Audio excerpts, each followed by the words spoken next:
साहब, हम लुट गए, बर्बाद हो गए, हमारे बाल बच्चे भूखे मर जाएंगे।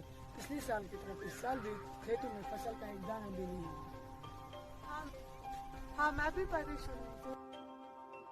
तो आखिर कहाँ गया वो दिन जब हमारे खेत में सोना उगा रहा है? सरपंच साहब, मुझे लगता है हमारे खेतों पर किसी देव या जिन का साया है।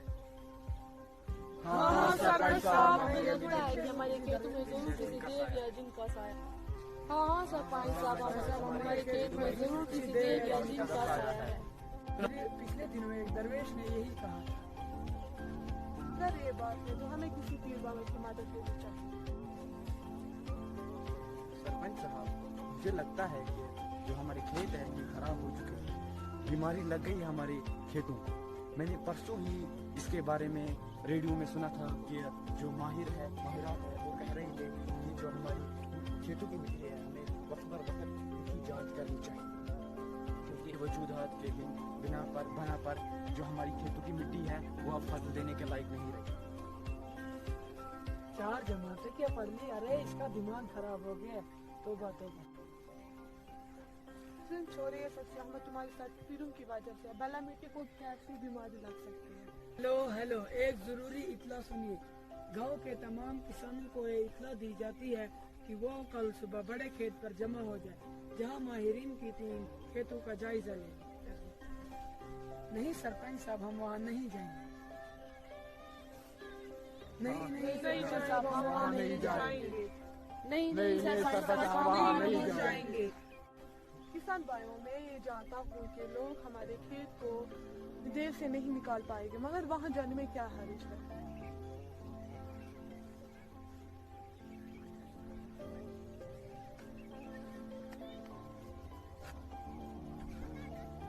साहब जी, हमारा ख्याल है कि हमारे खेत में किसी मनहूस वक्त आया, हम सोचते हैं किसी बड़े पीर बाबा की मदद लेनी चाहिए।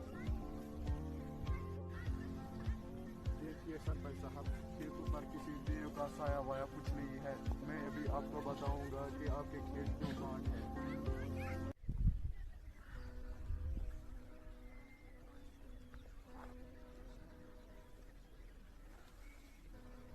अरे नहीं, क्या बात है सर, आप इतने घबरा क्यों गए? सरपंच साहब, आपके खेत बीमार हो गए हैं।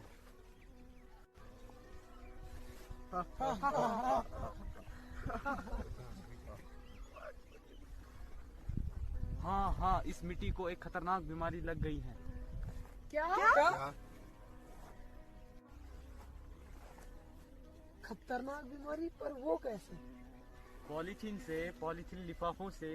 देखिए, बिना सोचे समझे पॉलीथीन को खेतों में डालने से यही होता है। ये खतरनाक शय जमीन के अंदर रहकर पास की मिट्टी को भी जहरीला बना देती है। मगर पॉलीथीन तो जमीन के अंदर सड़ जाते। नहीं, बिल्कुल नहीं। साइंसदानों का कहना है कि पॉलीथीन लिफाफे 300 साल तक सड़ या गल नहीं सकते। और हाँ, पॉलीथीन को जलाने से जो धुआं खारिज होता है उससे इंसानों में भी कैंसर जैसी मोहलिक बीमारियां लाहक हो सकती हैं।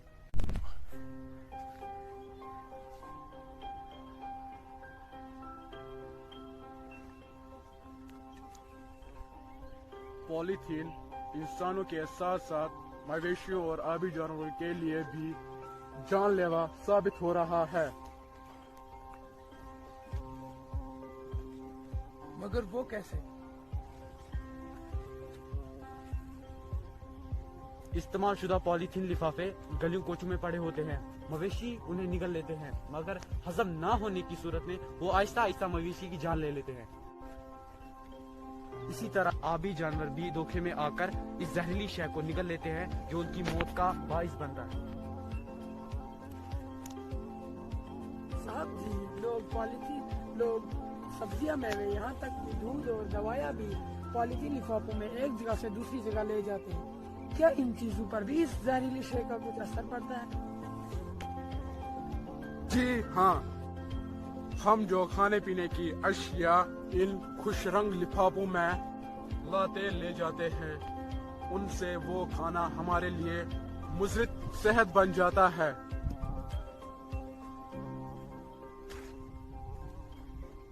मगर ये थोड़े से लिफाफे इतनी बड़ी जमीन को खराब कैसे कर सकते हैं? पॉलीथीन लिफाफे इस वक्त काफी मिकदार में फरोख्त किए जा रहे हैं।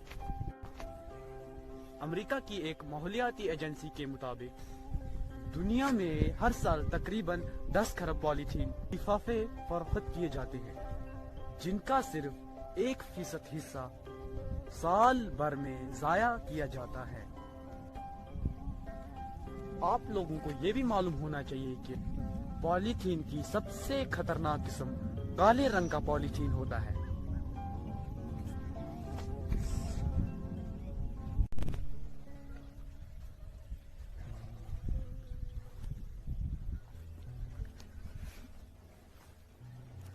मेरे किसान भाइयों, मुझे लगता है ये सब ठीक ही कह रही है। हम खुद ही अपने खेत के दुश्मन बन गए हैं। सही बात है, सही बात है। पॉलीथीन और प्लास्टिक का खुलेआम इस्तेमाल करके हम अपने ही पाँव पे कुल्हाड़ी मार रहे हैं। हाँ, ये साहब बिल्कुल सही कह रहे हैं।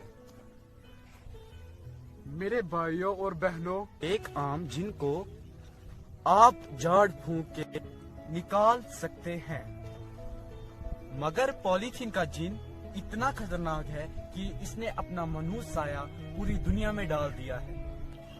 हालांकि बहुत सारे ममालिक ने इसकी खरीदो फरोख्त पर पहले ही पाबंदी आयद की है।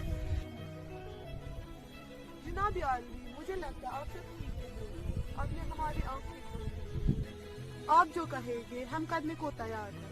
हमें सिर्फ ये बताइए कि हम पॉलीथीन की बला से कैसे छुटकारा पा सकते हैं। आप लोगों को मुत्ताहिद होकर पॉलीथीन के खिलाफ आवाज उठानी है।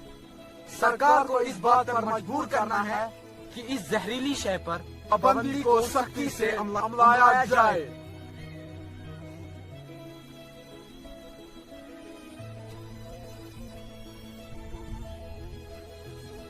आवाज दो, हम एक हैं, हम एक। पॉलीथीन जिन को खत्म करो, खत्म करो। जिन को खत्म करो, खत्म करो, पॉलीथीन जिन को खत्म करो, खत्म करो। पॉलीथीन जिन को